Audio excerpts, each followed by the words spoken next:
show you a laughing place.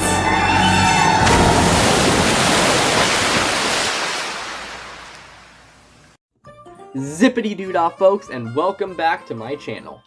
And in today's episode, I wanted to discuss a major discovery that I found. It started off yesterday morning, woke up, had coffee, and started searching on eBay like I always do. Splash Mountain and Song of the South, newly listed. See what kind of things are listed. Well, one of my side interests, I'm just gonna say, is old arcade games. I've always loved them ever since I was a little kid. And I was kind of weirded out because when I typed up Splash Mountain and that didn't come up, and then Song of the South, something came up. It was an arcade board, a motherboard for an arcade machine named Jack Rabbit. And he had put Splash Mountain and Song of the South in the title. Where at first I thought it was just a way of people getting to look at his item, but it wasn't.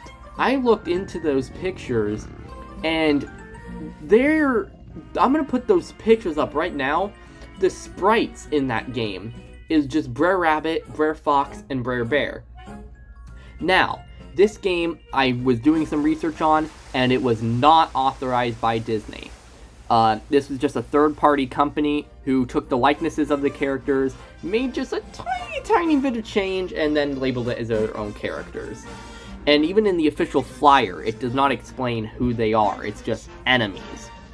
But one thing that really got me was when I was looking at the flyer, I noticed that rabbit picture looked oddly familiar.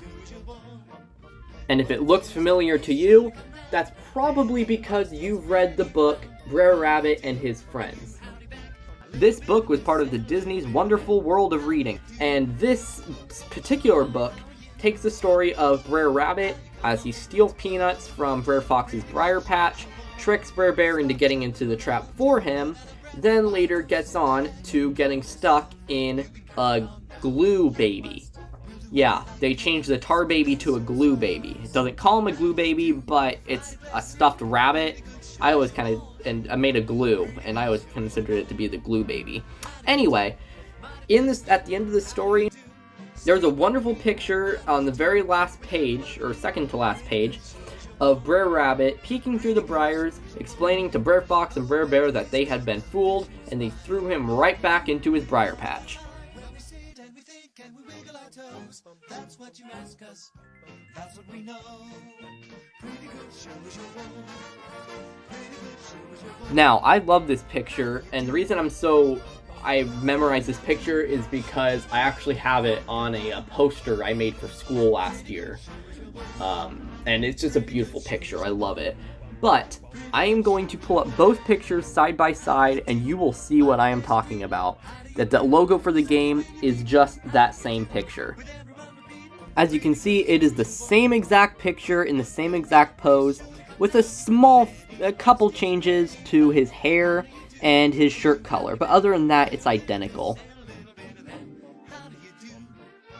Here's a screenshot of the gameplay. You take control of Jack Rabbit as you help him get carrots because he is very hungry, and you have to watch out for the enemies, as the flyer implies.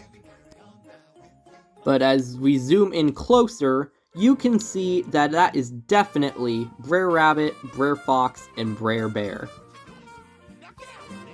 This game controls very similar to the classic arcade game Q*bert, where it's sort of like the 3D cube effect and you're looking at it from a corner. It is a very challenging game, but it is a short game. There is only 3 levels. The first one, it's mostly simple. There's a couple holes you can fall into. The second level, where you are constantly moving. And the third level, where there are just tons of gaps and very tight corners. Now, I've done a lot of research on this game, and from what I've seen, I can conclude that they didn't even try to get the rights from Disney to use their characters. Because I have never heard of this company before, and looking into it, they were more of a third-party maker. They only made 69 different games.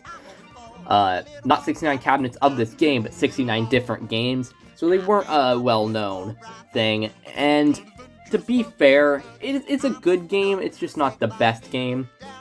And yeah, besides their color schemes, Come on, it's Brer Rabbit, Brer Fox, and Brer Bear. There is no way that that's not them, or they didn't do it on purpose. I mean, Brer Rabbit is wearing a t-shirt, shorts. I guess he doesn't really hop on all fours like he does in the game. But Brer Bear is carrying around a big club, and Brer Fox is like very thin and like always trying to throw things and catch Brer Rabbit. So I truly don't think that this was supposed to be like they're gonna pitch the idea to Disney to make this an arcade game. I truly think that the makers of this game, they're like, let's make a game of these characters, but let's do it without Disney knowing. Wahahaha. That was a big issue in those days with a lot of different game companies. They made quite a few different knockoff games that weren't authorized by their correct owners. So to top this game off, I played it. It's a good game, and I definitely think when I do it, I pretend it's Brer Rabbit, Brer Fox, and Brer Bear. It's supposed to be them, even though it's not officially them. I pretend it's them. Come on, it is them. So this was just a random discovery I kind of wanted to discuss with y'all, and the ROM is available on a couple different sites if you know how to use emulators. I highly recommend giving this game a try and seeing how you like it. Well, there you have it. That is the Song of the South arcade game, aka Jack Rabbit. I really hope that you guys enjoyed me rambling on about this mysterious arcade game. And it just goes to show that more people were interested in Brer Rabbit than you think. And yes, this game did have a voice for Jack Rabbit, but it sounds awful. Hi there, I'm Jack Rabbit. I love carrots and I'm very hungry.